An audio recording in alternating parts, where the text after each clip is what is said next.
Golden Jubilee. Back in the autumn, a spider had found a warm corner underneath the signal box at the junction. She had woven a web pointed at one end and shaped like a funnel, and for a while she lived very well on what she had caught in it. Now it was spring, and the spider had moved on. She knew nothing about the preparations for the Golden Jubilee. "It's going to be a disaster," remarked Henry gloomily. "Important people, a special train, and nothing for them to see." "Och, ye old misery," said Donald. "Look on the bright side. There's a week to go yet." "I'm sure it'll be all right," put in Daisy. She had been shy about living in the big shed at first, but she was getting used to it now. "Of course it will," agreed Duck. "Have you ever known the Fat Controller's plans to go wrong?" "No," admitted James. "I've never known that." The other engines agreed, except Henry. "There's always a first time," he muttered darkly. But by the time Jubilee Day arrived, Edward's wheel and Thomas's branch line were both mended. The Fat Controller told Edward he was to run ahead for the special train to make sure that the line was clear. "Does that mean—" he asked excitedly. "Wait and see," smiled the Fat Controller. Crowds began to gather at the big station. There was to be a red carpet, speeches, and a special luncheon for the visitors. "Last time we had a red carpet, the Queen came," remarked Gordon. As the special train drew to a halt, Emma grinned happily at Edward. "Got your 4 lamps arranged?" she asked. "Off you go then. We'll follow in a few minutes."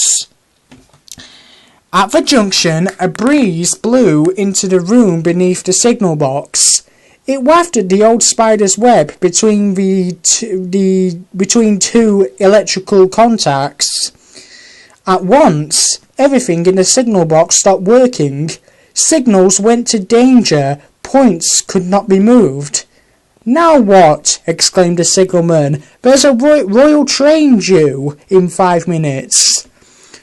Edward stopped outside the signal box. Thomas, Percy, Toby and Mavis were already waiting. "The electrics are dead," the signalman told Edward's driver. "We shall have to flag you all through, but it will take time. You must go first, then the royal." Carefully, men with flags sent the trains on their way.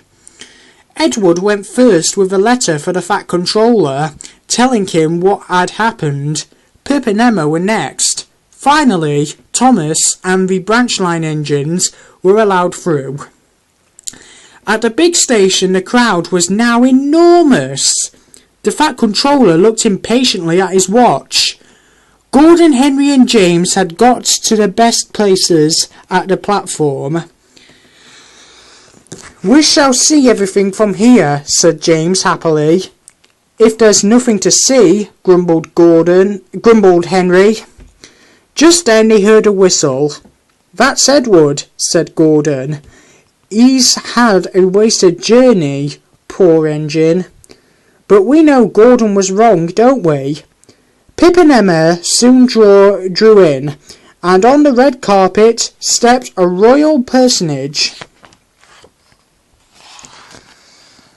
"I apologise for the delay, sir," said the Fat Controller, and he explained what had gone wrong. Then he introduced the royal visitor to each of the engines. "I heard about you all after the Queen came here many years ago," he told them. "I am delighted to meet you for myself." The engines whistled loud and long. The royal personage grinned and covered his ears. "The Queen was right," he told the Fat Controller. Your railway and your engines are a credit to you.